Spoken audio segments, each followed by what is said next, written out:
El estafador que vendió la Torre Eiffel engañó a Al Capone y creó los 10 mandamientos del fraude perfecto. La historia real de Victor Lustig. Bienvenidos a Misterio SOS. Hoy descubriremos la asombrosa historia de Victor Lustig, el gran maestro de las estafas.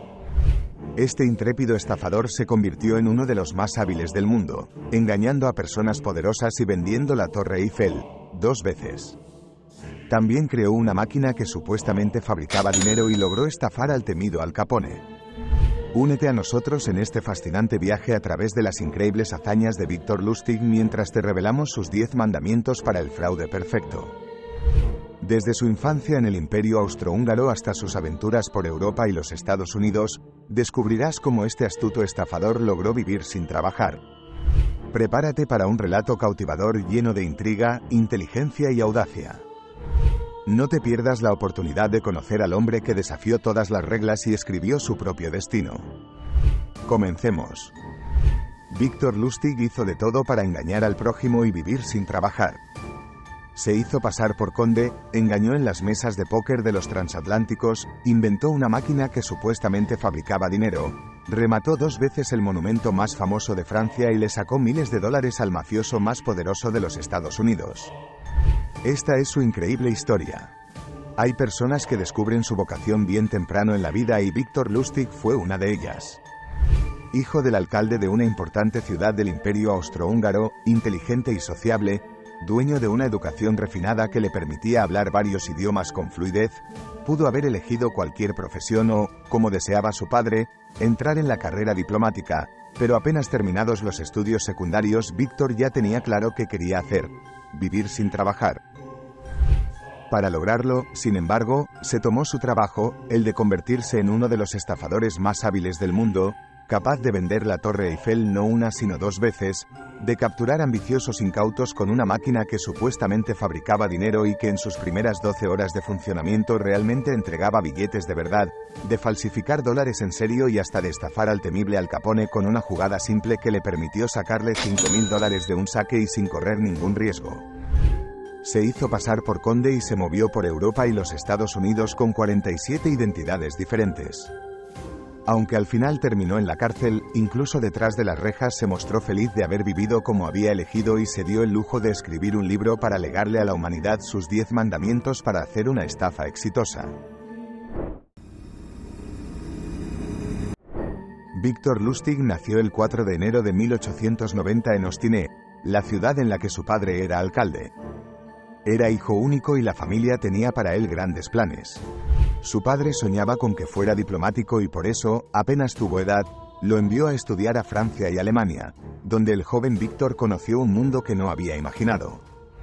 Muchos de sus compañeros de colegio eran hijos de aristócratas y para no ser menos se presentaba con un distinguidos von antes de su apellido. La primera estafa de Lustig fue convertirse en Victor von Lustig. Además de aprender francés, inglés, alemán e italiano, mientras estudiaba descubrió otras materias que le parecieron provechosas. Jugando con sus compañeros se volvió un hábil jugador de póker y de bridge. Apostaba los fondos que le enviaba su padre desde Ostinee y podía ganar o perder, hasta que descubrió que el azar podía ser ingrato y que requería que lo ayudara con trampas. No era un tramposo burdo, sabía perder varias manos para entusiasmar a sus adversarios y después dar vuelta la cosa en una sola jugada. Esa fue su segunda y repetida estafa. Se quedó en el oeste europeo como el conde von Lustig, un rico heredero austrohúngaro que conservó los buenos contactos que había hecho en el colegio y que le permitieron moverse en los círculos de la aristocracia y la alta burguesía europea. Invertía su dinero comprando pasajes en los cruceros que recorrían las costas de Europa o en los transatlánticos que iban a Nueva York. Siempre en primera clase, donde aprovechando el obligado ocio de la navegación, jugaba al póker con los otros pasajeros. Tenía un rostro algo tosco, pero su elegante porte y sus maneras refinadas hacían que esa primera impresión careciera de importancia. Hablaba inglés, alemán, francés e italiano, y tenía una cultura exquisita. Pertenecía, o eso creyeron muchos, a la nobleza europea, dicen sus biógrafos James F. Johnson y Floyd Miller, en El hombre que vendió la Torre Eiffel. Unas veces les ganaba y otras fingía perder. Los invitaba a cenar y a tomar champán, agasajaba a sus mujeres, y solo al final del viaje, cuando se había ganado su confianza, los desplomaba. Ese trabajo le duró un par de años, hasta que lo identificaron como un jugador profesional considerado persona no grata por las compañías de navegación de lujo. Debió buscar otros rumbos e idear otras estafas. A principios de la década del 20 consiguió a bajo precio 2 bonos falsos de $25.000 y se presentó con ellos en una pequeña sucursal de un banco de Kansas, donde ofreció dejarlos como garantía de un préstamo de $10.000 para comprar una casa. Se los dieron. En la casa central del banco descubrieron que los papeles eran bonos falsificados que no garantizaban nada, pero cuando fueron a buscar al conde von Lustig, como se había presentado, el hombre había desaparecido de los lugares que solía frecuentar. El banco contrató a una agencia de detectives, que demoró 2 meses en encontrarlo. Creyeron que lo tenían en sus manos, que recuperarían el dinero o por lo menos parte del monto y que podrían encerrarlo en la cárcel. Lustig contraatacó con una jugada desconcertante. Les dijo que, bueno, no tenía escapatoria, pero que si lo detenían el caso tendría difusión y todos los clientes sabrían que los había estafado. Un banco, les dijo, debía dar una imagen de seguridad y, si la estafa se hacía pública, perdería a buena parte de su clientela. Negoció su libertad y quedarse con los $10.000 a cambio de su silencio. El banco aceptó y Lustig se embarcó rumbo a Francia, donde concretaría una nueva estafa. Corría 1924 cuando llegó a la capital francesa. Allí buscó un buen mecánico para que construyera un artilugio que había ideado, una máquina que fabricaba dinero. Era un aparato donde se ponía papel y salían billetes de $100, copiando los auténticos, pero con un mecanismo de tiempo. Solo imprimía un billete cada 6 horas. La estafa era sencilla. Aprovechando lo que demoraba la máquina en, supuestamente, hacer cada copia, Lustig metía adentro, delante del papel en blanco, 3 billetes de $100. Esa era toda su inversión y alcanzaba para que los potenciales compradores se convencieran. Efectivamente, a las 6 horas, salía el primer billete de 100 y a las 12 horas el segundo. Ese tiempo bastaba para hacer la operación. Vendió la máquina por $30.000 a un grupo de compradores que decidieron hacer la inversión, aunque por la lentitud de la máquina demoraran en recuperarla. Una vez vendido, el artilugio demoró otras 6 horas en producir el siguiente billete y, efectivamente, salió otro de 100, que era el último verdadero que Lustig había puesto adentro. Después empezó a escupir papel en blanco. Eso sí, uno cada 6 horas. Cuando los inversores estafados fueron a buscarlo, Lustig se había esfumado.